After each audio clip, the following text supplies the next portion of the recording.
center field. Going back is Gonzalez. It is gone! Two-run home run by Schwarber. Stays put, and there's a high fly ball.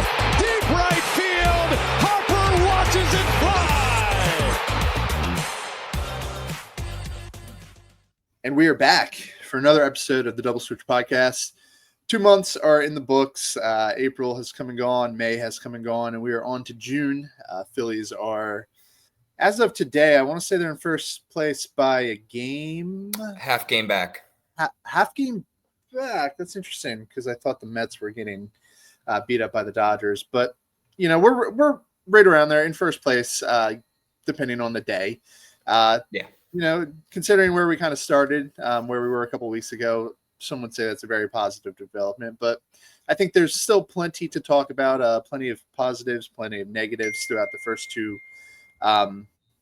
months of the season. But before we get to that, how are you doing, Johnny? I'm doing great, man. May was a lot easier of a month of baseball to watch than April was. We kind of got to see a lot of the Phillies we know and love, and not the Phillies that make us want to put our fist through a wall. So it's been great. I got to a lot of games in May, and I'm excited for the next couple months. And I think we're going to have a really very interesting trade deadline for the first time in a while. I think this one's different. This one's different than a lot of them, but I'm happy with what I'm seeing. Yeah, we could totally get on here and talk about trade stuff, but we'll save that for another episode because there's plenty of names to talk about, plenty. But instead, what I want to do today is I want us each to come up with one positive storyline and one negative storyline throughout the first 2 months of the season. It can be a player, it can be, you know, a theme for the team, whatever you want it to be. But if you don't mind, I would like to go first because I have a really big positive. Go right for it. Yeah, my positive, Trea Turner kind of looks like a star again. And he made a lot of the changes that I wanted him to make. But now he's kind of coming back into like the player that we saw when he was at his best. You know, I mean, early in the season, we didn't see a ton of power. We kind of just saw him as that contact hitter that we were begging for last year. It's all we wanted, Trea Turner to make more contact. And he was doing that ultimately throughout the first 2 months of the season. Power's kind of coming back. And I like what I'm seeing there because, you know, you couple his contact skills when he's at his best with just medium power, and you have a borderline superstar at the end of the day. Yeah, just looking at his triple slash line, 305. What is the triple slash line? I guess OBP is 363 and slugging's 452, 814 OPS. It's a really good player. He has more homers than, I mean, just go down the list. I think he has the third most homers on the team behind Schwarber and Harper. So now he's just doing both ultimately. I know he's had a couple just miscues in the field that have been highlighted. I know he botched the one the other day when we got swept by the Brewers. You know, it's kind of a give and take. But ultimately, I'm very, very happy with what I've seen so far. And it changes the dynamic of the lineup. Like we've said many times, you can have a couple guys who are swing and miss prone, like the Cassies. But you can't have too many of those. And now that Trea's not one of those guys, I like how this lineup kind of lines up to go out there every night. I totally agree with that. I think that's something we've harped on.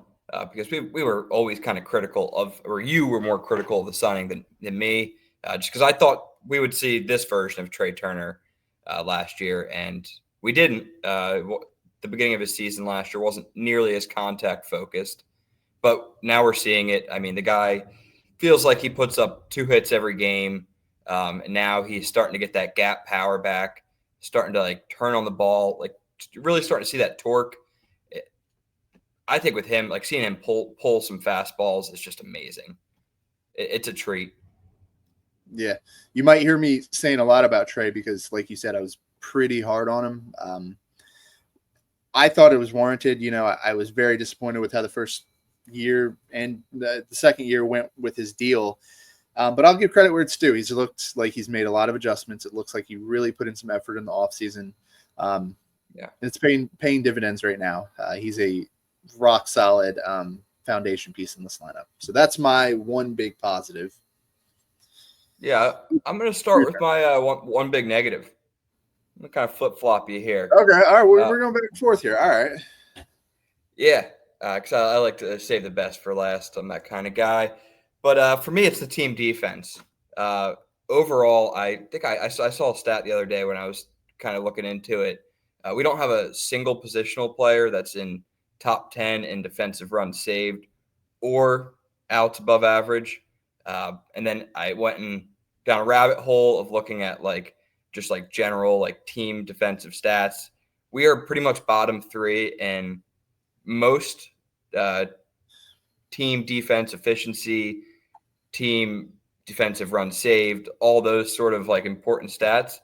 And I think that's going to catch up to us. I think right now we've been bailed out by a pretty strong rotation, but something's going to have to give. I think we're going to have to fix that inefficiency, or it's just going to catch up to us at the wrong time. Yeah, it's a shame because I thought that we were trending in the right direction defensively. I think that I just think that some of these guys are getting a little older, losing a step. That might explain some of it, but I think some of the guys that we were really counting on haven't been super good out there. Yeah, you can actually point out, Alec Boehm is one of those guys that's improving, Stott staying about the same, JT staying about the same, but it's the guys like Rojas, Marsh, Bryce Harper's declining at first base this season in comparison to last year. Castellanos' range is getting his ranges. I know a lot of people stick up for him because he played 162 games and he doesn't make a lot of errors, but he just simply doesn't make plays that good outfielders make. He doesn't get even close to the balls that a lot of players do. And I think everyone's starting to kind of notice it a little more when you see those balls go in the right field corner, and it feels like you could go get a cup of coffee, go to the bathroom, come back, and you still be running for the ball. But I think something's going to have to give. I don't know how they're going to do it, maybe move some positions around, but the way it's set up right now, something's got to go. Something's got to change. Agreed. It just stinks because I remember a time where we would lose games with our defense, and it does kind of feel like this defense is trending towards that. I will go now to – should we go to your positive or should we go to my negative? You messed me all up in the order here. Yeah, so I know. I had to. I'll go. My positive is – real quick, could I get a trivia time in between these two if you don't mind? I got you. I need some music here. Very nice. Okay, thank you for that. I just want to squeeze this in because this goes along with what you were kind of just saying. I'm up by 1 for the record. 7-6, Johnny. Two-part question here. I will give you one strike to play with. So through 2 months of the season, who is currently leading the Phillies in WAR and who is currently the lowest Philly in WAR? Opposite ends of the spectrum here. Who are they? And that's starters. Pick whoever you want. It's just anybody on the roster, but to give you some context, it's like foundation type pieces. Okay. And it's both position players. We'll just that a little bit. Yeah. Definitely helps me out a bit. Well, I'll go with for the least, I'm just going to go for both of them, and then you let me know where I'm at. I'm going to say Schwarby is leading in WAR. Oh, do you want and Casty is losing. Okay, so you just used your one strike. Schwarber's not leading. Casty is losing. So who is leading? Yeah, one more yes. Oh man, that's a tough one actually, because you wouldn't think it'd be Harper. So Turner? It is Trea Turner. I feel like you're on a heater right now. I couldn't tell you the last time I got one right. I got to make these harder. Trea Turner, 2.3 WAR. Next up is Kyle Schwarber, Those two have been excellent. You have the two starters mixed in, Luzardo and Wheeler between them. Yeah, way down at the bottom, Nick Castellanos, -3 WAR, and I don't even think the bat's been that bad, which means that the No, defense. I've been bringing it up on the internet, and it's something no one really wants to talk about. But like his slash line is pretty empty. It's a 276 with like a low sevens OPS. 725. He pretty much doesn't get on base unless he gets like a single. It's not the type of player, not the type of play we need out of Castellanos. And like I'm sure like he can turn it around, and like that WOBA type numbers, the doubles and the home runs will probably start getting scattered in there more often. But right now it's 276 doesn't look bad, but like it's worse than it shows. Yeah, for all the qualms that we have with like Alec Boehm's lack of power, they're tied in home runs, which is not a good thing for Nick Castellanos. They both have 5, so I guess they're on like a 15 homer pace. But like Boehmer, you expect that out of, but Cassie, you kind of need more of a punch, especially where he's at in this lineup now. We're still batting him like 5th, 6th, depending on who's on the mound. Yeah, it's just there's always going to be a disconnect between I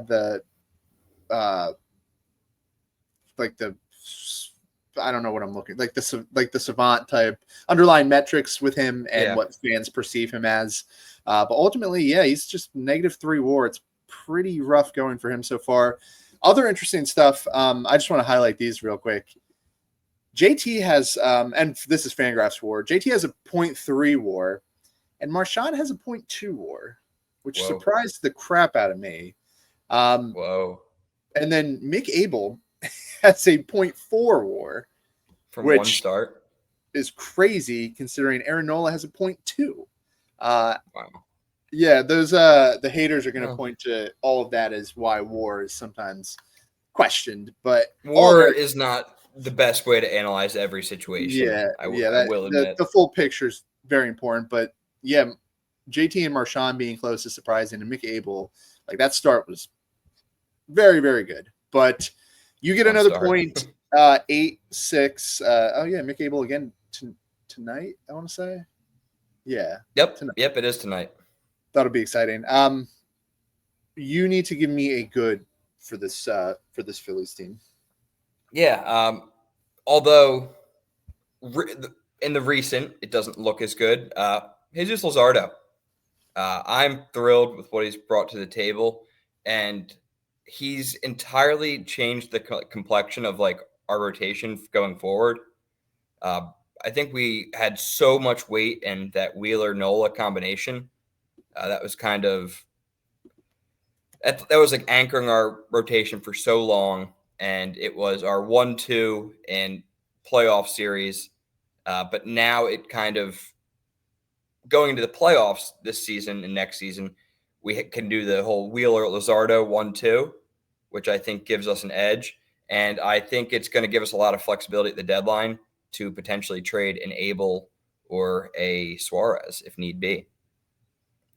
But all in all, he's been fantastic except for that blow up start. But he put in the cornrows. He's trying to change the vibe. Yeah, I don't know what was up with that start. I think that series is just one of those ones you're like, damn, but like whatever. Yeah, Luzardo's like it might be Dombrowski's best move so far. I mean, the impact that he's had in 2 months is like enough for me to justify saying that might be his best move already. We traded him for Starling Caba. People forget that. Look at what Starling Caba is doing now. He's in like low A, hitting like 180. Yeah, he's like 18 or something too. He wouldn't be ready until like 2037. Just really good stuff. I'm not worried at all about him. I think he looked very good. I'm going to kind of I'm going to bring up like a negative development, but it's not something that I'm super worried about. It's just something that I think it's kind of worth monitoring. I think that Cristopher Sanchez is like an adjustment away from being like the Cristopher Sanchez that we saw like earlier in the season. I've been watching him recently, and do you look at some of these walk totals? Like he just seems pretty off, and it's not a huge deal. I just wanted to highlight it now because I saw him yesterday. He we're kind of counting on him to be like the 3 starter at this point, and I know that there's a lot of questions in terms of like back end of the rotation type stuff. Taiwan's obviously kind of fizzled out a little bit. McAble's coming back up. We're going to see how he looks. Nola's obviously a wild card at this point. There's a lot of conviction that he's going to come back to who he was. But yeah, we kind of need just 4 starters that we're really confident in at this point. It's Cristopher Sanchez was one of those that I felt great. I thought he was going to be like a game 2 starter, but yeah, he's kind of lost his mechanics a bit, and I think he's still a work in progress. And I kind of thought that he was more of a finished product. Now, I'm definitely nitpicking right now, but I wanted to fit that into like the podcast because it is something that I noticed. He's been very good otherwise, but yeah, he looks like he's fighting kind of his identity of a pitcher. His velocity ticks up, and he seems to lose some control. And at the end of the day, it's tough to tell like which version of him is more effective. Obviously, if he could throw super hard and have the pinpoint control, that's the best. But it seems to be one or the other. And I'm not quite sure which version I like more yet. Yeah, no, that's a valid concern. I mean, I obviously have him in fantasy, so he's someone I keep a close eye on, and he has ever since really that injury scare. He's kind of reverted from like great to good, and the control has been the main thing. The strikeout totals have been down, walk totals have been up. The stuff still looks good. It just doesn't seem like that command's there right now. And the more I watch him pitch, the more I feel like he is the correct candidate to move to the bullpen come the end of the season. Yeah, I'm sure you've noticed since he's on your fantasy team, but when he gets like this, he doesn't really work deep into games anymore, which is kind of annoying. Just for some reference, back in 2023, 1.4 walks per 9. I thought that we had like peak Cliff Lee in the rotation at that point. Last year it ticks up 2.6 or 2.2, and this year it's all the way up to 3.6, which is a lot for it is a guy who showed that type of command potential. Just something to watch, something to monitor. Whip kind of creeps up when you do that. It's all the way up to 1.3. I hope that he kind of just he sacrifices some of that just sheer velocity that he's gained for some of that control that he's lost. I guess that would be kind of my one wish for Cristopher Sanchez going forward. But it's hard to argue. You know, he still has a 3 ERA, 3.15, and he's been reliable, but I think he can be more. Yeah. No, yeah, it definitely, we could be looking too far into it because it totally could just be like his not best stretch right now. And he could just snap out of it and get back to what he was doing at the beginning of the season. But he also couldn't. So I think it's just something we got to monitor. I know I will be because my rotation's thin as is. Yeah, full transparency. I actually wasn't going to talk about Aaron Nola or Cristopher Sanchez. I was going to talk about Aaron Nola, but I just feel like we've beat the Aaron Nola drum to death. Yeah. And I wanted to bring up something just more interesting because there's nothing else we can say about Aaron Nola at this point. Yeah. I think we've covered it. Yeah. Only Aaron Nola can decide what Aaron Nola's future is at this point. We can speculate. He should be back soon, I think. I haven't checked. Yeah, it sounds like they're taking their time. Yeah, honestly, it's fine to have him on the IL right now. I wasn't really loving his performance, but yeah, he's going to need a rehab assignment and everything. So hopefully that can help him kind of get sharper too. Yeah. Much to talk about when he comes back. I'm sure that's going to be very interesting to follow. Yeah, but I just think that situation it needs to kind of be like how Taiwan started this year, where like we watched some of those starts and Taiwan went from being like last year the most predictable pitcher there ever was to a guy that started pitching backwards and confusing guys because everyone's seen Aaron Nola in the National League like so many times. He's the most exposed pitcher to the National League that there is. So you got to do something, a new pitch, a new sequence of pitches, whatever it is. But we'll see. Yeah, but other than that, I mean, I'm sure we'll be yelling about it in like a month from now. Some of the guys that we probably could have talked about a couple weeks ago, Brandon Marsh, Kirk Rain, Romano, they're all coming around. So I think we're ultimately in a pretty good spot considering, how long of a season it is. I'm looking forward to the Mets coming to Citizens Bank Park. I want to say 2 weeks, right? Weekend series. Yeah, it's soon. Yeah, it's soon. That'll be fun. They're a very good team. Smooth sailing, hopefully, going forward. Yeah, all is well here in the city of brotherly love, and Yes. Phil's are going to chug along. Think that should do it for this episode. As always, thank you guys for listening, and we will be back to talk to you soon. Go Phils.